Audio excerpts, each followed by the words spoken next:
racism should not exist anywhere, and we should work towards equality for all people. Tackling inequalities shall be the core agenda of our policymakers. Do you have those problems? Can you imagine how you construct a nation with so many different people? समाज में प्रचलित वर्ण व्यवस्था जाति व धार्मिक असमानताओं को बढ़ावा देती है. First form of inequality is to try to make unequal things equal. So as far as my identity is concerned, I don't know. I do face questions like that. Where are you from? Equality is necessity of the upcoming generation. Inequality is a catastrophe for the human worldwide. Some are privileged and others are not. Rich and poor are treated differently on the basis of luxury they have. Eliminating discrimination against women or gender inequality is part of sustainable development goals. Poverty is the biggest disease in the world. We cannot eliminate poverty unless we tackle poverty. One may not fall victim of such biases in society. But you cannot deny heterogeneity. These people are engaged in this scavenging for the ages, since ages, more than 1,000 years there. Will anyone tell me how I am inferior to man? Equality, like liberty, is the founding pillar of democracy. So tell me, why the society is racist?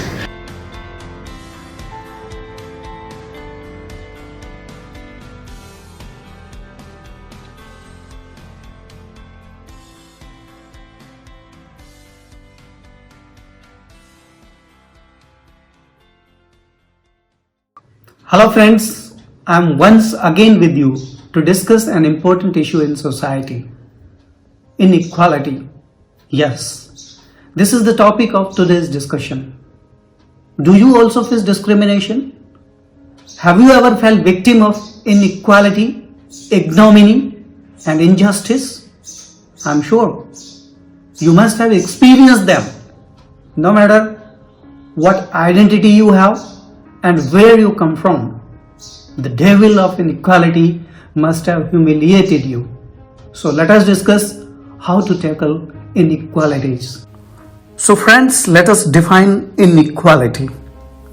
As per the definition of the Policy Division of United Nations, inequality is the state of not being equal, especially in status, rights and opportunities. It is a concept very much at the heart of social justice theories. So inequality means lack of access or uneven access to the social amenities that are necessary for an adequate standard of living.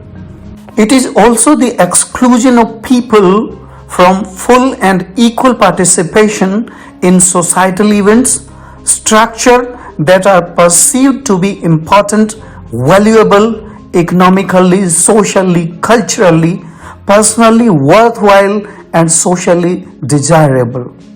Before we study inequality, one question crops up into our mind. Why should we study inequality?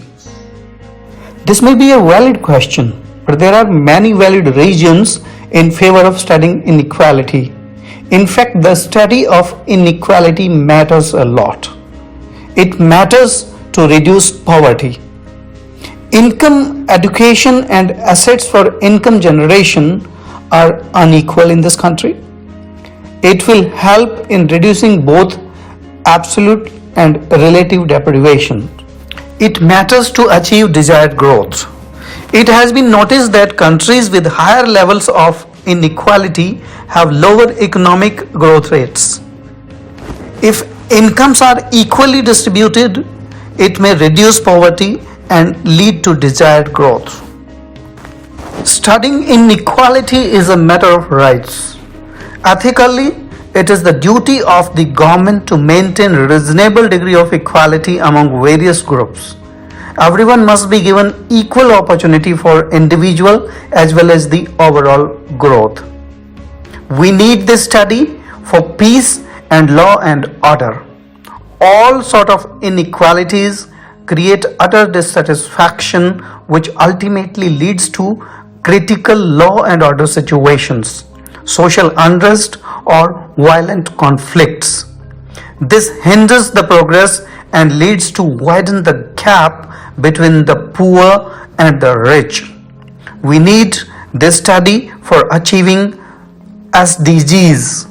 Discussion on inequality will pave a way for attainment of the Sustainable Development Goals, which is the goal number 10. So friends, studying inequality matters a lot. It is really the need of the hour.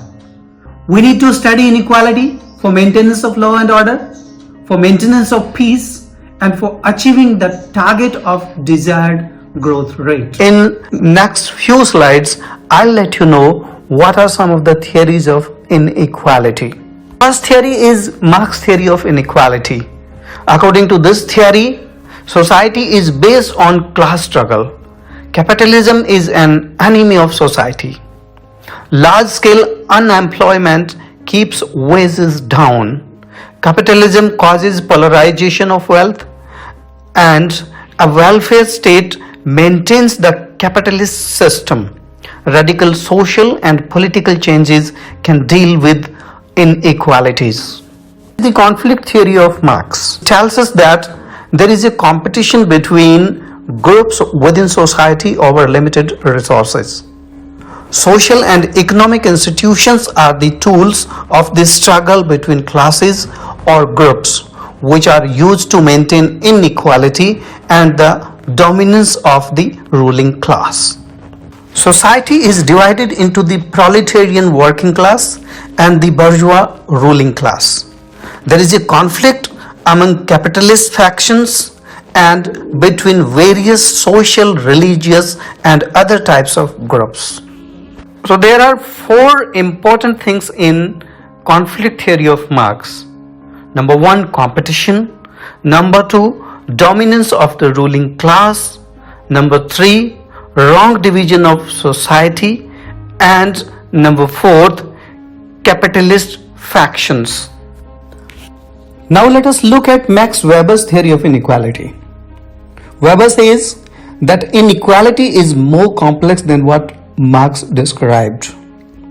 Power influences others to do your work. Sources of power include ownership of land and capital, social status, physical strength, and education. Power, status, and bureaucracy allow some people in society to succeed. People from groups and organizations tend to look after their own interests, thus sustaining and reproducing social inequality. The next theory is fundamentalist theory, who believes that inequality is necessary for a society to keep it functional. Inequality allows the more able in society to thrive and take up the most important social positions. A fundamentalist believes that success comes through hard work and talent. This theory seems to be radically against the concept of human rights, because if we believe in this theory, we would never like to work for equality, which will prove fatal to peace, progress, and social harmony, and also pave a way for continuous conflicts in the society. So there are many angles from which you can study inequality. There are several other theories available. As per your requirement and aims and objectives of the study, you can decide which theory is to be applied. But whatever the theory you apply, peace, progress, inclusive growth, and social harmony should always be taken into consideration. Friends, inequality in any form remains inequality, and it proves to be fatal to a civilized society. To maintain peace and to create social harmony, we need to decrease the level of inequality as far as possible. Our government, non-government organizations, scholars, and social workers should try their level best to decrease the level of inequalities in society for sustenance of the social structure. Now, before we proceed, let us know how many types of inequalities are there. Although there are several types of inequalities, yet most of them fall under one of the following categories: social, political, or economic inequality. Let us now discuss types of inequalities one by one. So first of all, we will take up social inequality. How can we define social inequality? What is the right definition of social inequality? Let us know. Social inequality is the existence of unequal opportunities and rewards for different social positions or statuses within a group or society. When we start discriminating on the basis of race, caste, color, creed, class, locality, gender, disabilities, educational standard, and so on and so forth, this becomes an example of inequality. So social inequality is multifaceted. Discrimination can be made on the basis of race, caste, class, gender, religion, locality, disability, inequality in family, educational inequality, urban and rural inequality, and health inequalities. Friends, the world has seen several dirty faces of racial inequality. People are harassed, humiliated, and even killed due to racial hatred. In very recent past, in 2020, we have seen the dirtiest face of racial equality in the United States, which has created a great furor among peace-loving people across the world. But there have been reformers, there have been social workers, there have been some great personalities who have always discarded inequalities on the basis of race. Friends, such people who worked relentlessly against racism throughout their life are called champions. And one of the champions is Martin Luther King. He says, "I refuse to accept the views that mankind is so tragically bound to the starless midnight of racism and war that the bright daybreak of peace and brotherhood can never become a reality. I believe that unarmed truth and unconditional love will have the final word." He also says, "Darkness cannot drive out darkness. Only light can do that. Hate cannot drive out hate. Only love can do that." The second champion who fought a very difficult battle against racism throughout his life is Nelson Mandela, who says, "No one is born hating another person because of the color of his skin or his background or his religion. People must learn to hate, and if they can learn to hate, they can be taught to love, for love comes more naturally to the human heart than its opposite." Undoubtedly, racial inequality is age-old, but I'm taking some recent examples of racial discrimination even during the ongoing pandemic. Let us look at the data how people of a particular race have been discriminated. Look at the chart released by Kaiser Family Foundation of United States of America in February 2021.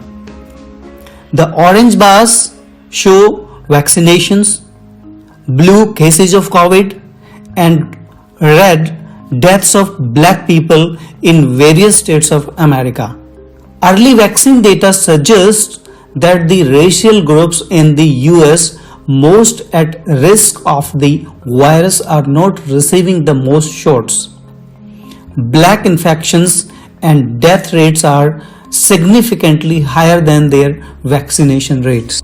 Now look at the another data chart released by APM Research Lab in United States of America in February 2021. According to the APM Research Lab, the mortality rate for Black Americans and indigenous people is much higher than other races.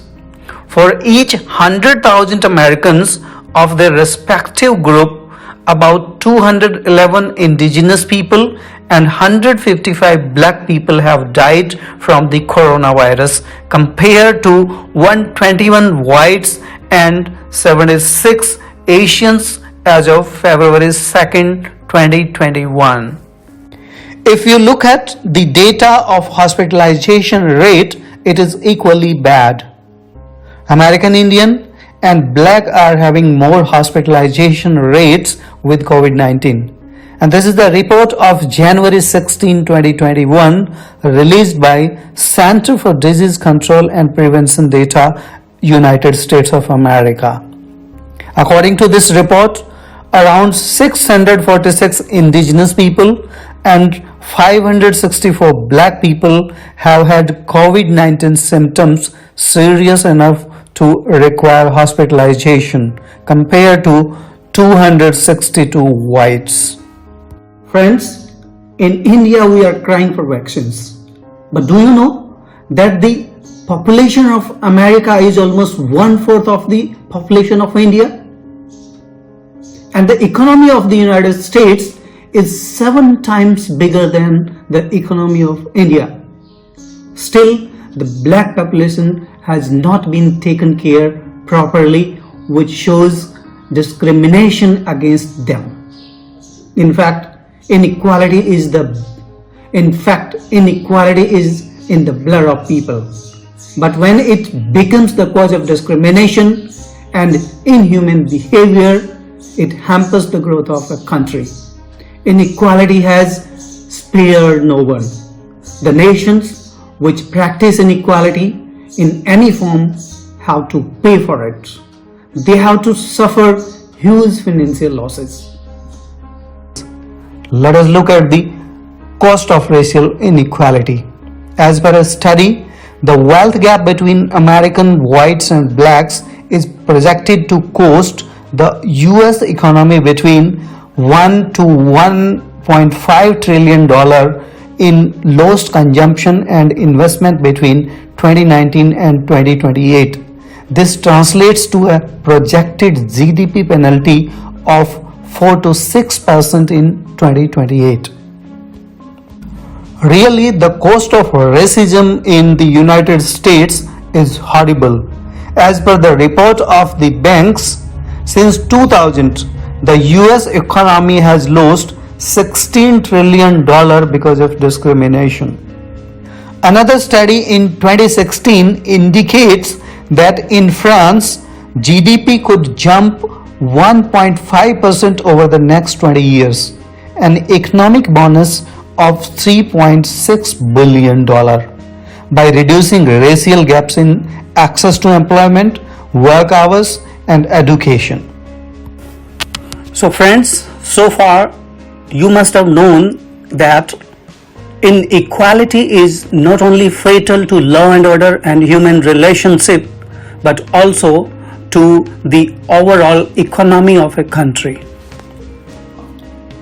Not only studying of inequality is necessary, but also we must know the ways how to tackle inequalities. So let us know how to tackle racial inequalities. Although the whole world is trying towards tackling the racial inequalities, because racial inequalities has done great damage to humanity as well as to the economy of several countries, especially United States of America and some countries in the European world. So tackling inequality is not very easy. Still, people are trying. Since we have discussed a lot about the racial inequalities in the world, therefore, now let us discuss some of the ways of tackling racial inequalities. The first and foremost thing which is needed to tackle racial inequality is to promote racial literacy. We need to work with the local bodies promoting race equality. I found a very interesting thematic review on black and minority students on the website of Edinburgh University, UK. It says, racial literacy means having the understanding and practice to recognize, respond and counter forms of everyday racism or racial microaggression at all levels, personal, cultural and institutional. Therefore, we need to fight a battle on all fronts. Otherwise, we won't be able to defeat inequality. And to win this battle, we should not be silent. We should keep talking to people. We should embed anti-racism into our values. Our offices, institutions, and organizations need special training, and the government should take appropriate action. Respect and cultivate diversity. We need to respect and cultivate diversity in society. And there are many unconscious biases in our character. Those biases also need to be tackled. To tackle a problem in society, big or small, research plays a very important role. So, in order to tackle inequality, we need to carry out research on issues relating to race inequality. After research, some policy level interventions are needed. So, we need to frame and implement effective policies on the basis of research conducted. A policy cannot work unless we have a very good monitoring mechanism. So we need to strengthen our monitoring bodies and complaint mechanism and fix up the responsibility and accountability of the people who are responsible for implementation of the policies and receiving complaints. We cannot have best results of our efforts unless we work with the local bodies promoting race equality to help them work more effectively. Countries like Canada, Denmark and the Netherlands have taken some effective measures in their fight against racial discrimination. The strategy of the Canadian government should be taken as an example to fight against racial inequality, and every country facing this problem should copy the model. The strategy of Canada contains establishment of a new anti-racism secretariat to address racism, launching of an anti-racism action plan to address disinformation and hate, developing a national framework and evidence-based guidelines to better respond to hate crimes, hate incidents and hate speech. National public education and awareness campaign, increasing reliable, usable and comparable data and evidence regarding racism and discrimination, additional funding for community support, multiculturalism and anti-racism initiatives and programs. Racial inequality is a devil. It is a great danger to the humanity. It is fatal to the world peace. Therefore, the countries which are facing this problem should take those countries as a model which have dealt with this problem with their effective plans and policies. Friends, we know it very well that India is a culturally diverse and linguistically plural society.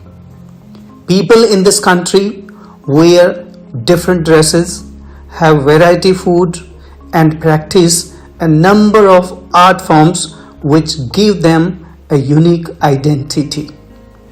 It has been also seen that the people of North India never disrespect the culture of South India, and the people living in West never hate the unique customs of the East. But like the other part of the world, the problem of inequality is also found in India. If racism has done great damage to several countries, casteism has been an almost incurable disease in India. Rather, it seems to be a bigger problem than racism, which needs to be addressed properly and delicately. Let us discuss caste-based inequalities in India. Let us have a look at the caste statistics in India. The four categories in Indian societies: scheduled tribes, scheduled castes, other backward classes, and general category have been divided into almost 3,000 castes. And this has been further subdivided into approximately 25,000 subcastes. As per the latest research data, the scheduled tribes, scheduled castes, other backward classes and generals in India are 9%, 20%, 41% and 30% respectively. It means almost 1/3 population of India is from scheduled castes and scheduled tribes communities. In the caste hierarchy of Indian society, scheduled castes and scheduled tribes are the lower caste societies. And such a large section of society has been the victim of caste hatredness. Forget about the past. Let us look at the recent data released by National Crime Record Bureau. As per the data released by National Crime Record Bureau, the crime against scheduled castes and scheduled tribes significantly increased during 2019. 26% rise against scheduled tribes and 7% rise against scheduled castes was seen during 2019. Another important thing to notice is about land holdings by SCs and STs. As per Agricultural Census 2015-16, India has around 157 million hectares area for agricultural use, out of which around 146 million hectares area is operational land holdings. As per the report, Dalits or the scheduled castes operate just 9% of this vast land, while their population share in rural area is 18.5% as per the 2011 census. As shown in the other surveys and the census, most of the Dalits are in fact landless. The Adivasi communities or scheduled tribes operate about 11% of the land, but most of this land is in difficult remote terrains, not reached by irrigation or even all-weather roads. The balance of about 80% of the agricultural land is operated by the two other categories, that is OBC and general. Casteism and caste-related hatred and atrocities have created caste chaos in the country. Caste-based discrimination hampers the progress of the particular community and poses threat to the national integrity. It leads to less or no representation of marginal groups, thereby causes weakening of democracy. It also gives rise to untouchability, stops labor mobility, and promotes exploitation of the lower castes. It may increase crime and atrocities and disturb law and order. It forces people to remain socially, economically, educationally, and politically backward. Position of the country in the development index continues to be declined.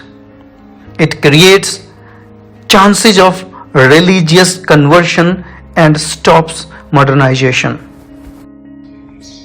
This deprivation has created caste chaos in society.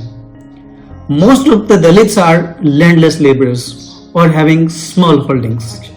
This has created utter dissatisfaction in them. Besides this, they are also facing atrocities, which has really created caste chaos in the country and which is fatal to the unity of the country. Throughout his life, Dr. Ambedkar fought for socio-political and economic equality in Indian society. But as the chief architect of the Indian Constitution, he made several provisions to ensure socio-political and economic equality in the country. For example, Article 14 of the Constitution of India is for equality before law. Article 15 is prohibition of discrimination. Article 16, equality of opportunity. Article 17, abolition of untouchability, which was very close to his heart because he and his ancestors were the victims of untouchability in the society, and there were many other people who were outcast and who fell victim of untouchability. So he wanted to abolish untouchability lawfully, which he did through Article 17 of the Constitution of India. Article 21, right to education. 23, prohibition of forced labor. 46, promotion of educational and economic interest of scheduled caste, scheduled tribes and other weaker sections. Article 330, reservation for seats for SCs and STs in the House of People. Article 338A and 338B, Constitution of National Commission for Scheduled Caste, National Commission for Scheduled Tribes and National Commission for Other Backward Classes. Article 341 and 342 are listing of SCs and STs in the states. Dr. Ambedkar is the crusader for social justice, top intellectual of the millennium, champion of human rights and strongest advocate of equality in India. He dreamed of a discrimination-free country, and his dream of equality is slowly coming true through all provisions of the Constitution.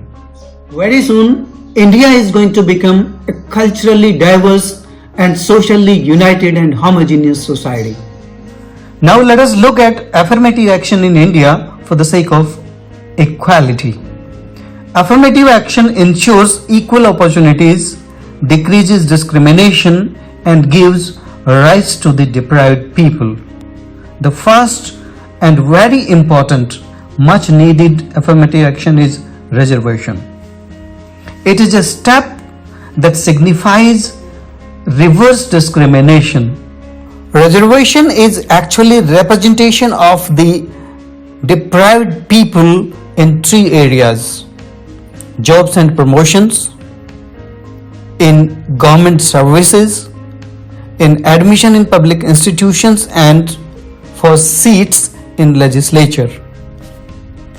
But there seems to be a problem in the implementation of the reservation policy. The population of SCs, STs and OBCs is 18, 8 and 41% in the country. But 90% of the SCs, STs and OBC workers are employed in private sector. Therefore, reservation policy seems to be less effective so far.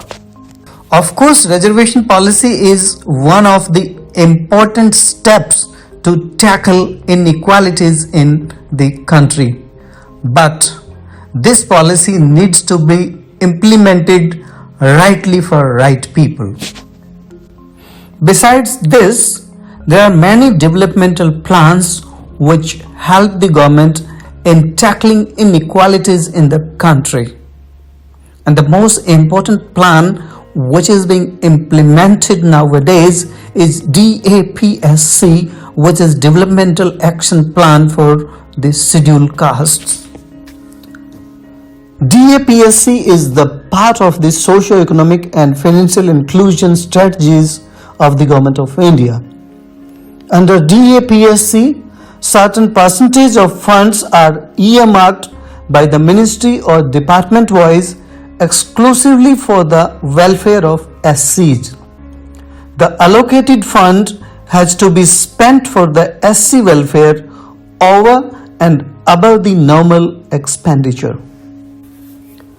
The Ministry of Social Justice and Empowerment of the Government of India through euthan.gov.in monitors the progress under the DAPSC. The allocation during last 3 years and the current year is as given below. In 2018, 52,605.81 crore rupees were allocated. In 2019, 56,818.25 crores were allocated. In 2020, 81,340.74 crore were allocated, and in this financial year, in 2021, 83,256.62 crores have been allocated for this purpose. It's a huge amount, and if this scheme is implemented very well, it can do wonders. It can bring revolutionary changes in the society. But there are some lacunas in this scheme also, like other schemes. The biggest problem in DAPSC is that despite monitoring, the ministries are either not spending DAPSC allocation or making notional allocations. Therefore, the government will have to make extra efforts not only for the allocation of the funds but for the spending of the funds for the purpose it has been allocated. Over the period of time, it has been felt that empowerment and equality are complementary to each other. Realizing this, the Government of India has also made some schemes for the empowerment of the marginalized section of society. Some of the social empowerment schemes are protection of civil rights and prevention of atrocities, Pradhan Mantri Adarsh Gram Yojana PMAGY, Dr. Ambedkar's scheme of social integration through intercaste marriages, Dr. Ambedkar National Relief to Scheduled Castes Victims, Pre- and Post-Matric Scholarships, National Overseas Scholarships, Babu Jagjeevan Ram Chhatrawas schemes, and free coaching for SC students. Despite all good schemes and policies, inequality still exists in society. There are some problem areas which need to be addressed at all. Some effective plans and policy level interventions are still needed.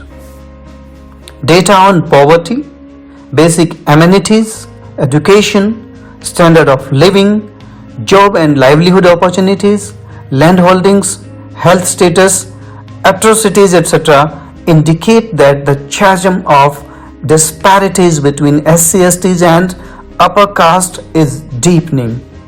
Research conducted on tackling caste-based inequalities has been poor and insufficient so far. Government made several plans and policies which have been effective to some extent in tackling inequalities. Still, caste-based hatred could not be eliminated from the society. Therefore, the government will have to make some stringent rules against such atrocities. The most painful example which is still found in society is manual scavenging. Despite laws and sincere efforts of the government, manual scavenging still exists. Friends, if we are really serious about tackling inequalities in the country, some immediate actions are needed. Everybody knows that in Indian society, annihilation of caste seems to be a very difficult action. Therefore, programs of social harmony may be promoted. Implementation part of affirmative action and policies has to be continuously evaluated. Developmental schemes on SCs and STs may bring revolutionary changes if they are implemented properly. Equal schemes for the poor, from general category may also be made so that less objections may be faced. Health, education and livelihood opportunity schemes may be revised time to time and implemented most effectively if we really want to tackle inequalities in our country. Friends, the main problem in our society is that we have forgotten our values. Our rich culture teaches so many good things to us, but the problem is that we have stopped paying attention to the teachings of our culture. Today, morality is seen nowhere and values are missing from our life. But we should remember that these are the pillars of a society, and a building without pillars is bound to collapse. Please start giving value to the values. Follow your tradition and believe in your ancient culture. Now listen to this verse of Bhagavad Gita, how delicately it gives the message of equality. Atmaupammen sarvatra samam pashyati yo Arjun, sukham vayadi vadukham sayogi paramo mate. I regard them to be perfect yogis who see the true equality of all living beings and respond to the joys and sorrows of others as if they were their own. Also listen to this verse of Isha Upanishad. Yetu sarvani bhutani atmani ev anupashyati cha sarvbhuteshu atmanam tatahna vijugupsate. He who constantly sees all beings in the self and the self in all beings does not hate. Friends, all religions teach us equality, but Buddhism teaches it very effectively. Buddha's idea of peace is based on liberty, equality and fraternity. And the same thing was repeated by Dr. B.R. Ambedkar in his last speech in the Constituent Assembly. He says, political democracy cannot last unless there lies at the base of it social democracy. What does social democracy mean? It means a way of life which recognizes liberty, equality and fraternity as the principles of life. They form a union of Trinity in the sense that to divorce one from the other is to defeat the very purpose of democracy. Without equality, liberty would produce the supremacy of the few over the many. Finally, I would like to recite 4 lines of famous English poet S.T. Coleridge, who writes, "He prayeth best who loveth best, all things both great and small, for the dear God who loveth us, He made and loveth all." So friends, we have discussed race and caste-based inequalities in this lecture. I'll meet you soon with the next lecture on gender, religion and disabilities-based inequalities. Thank you very much.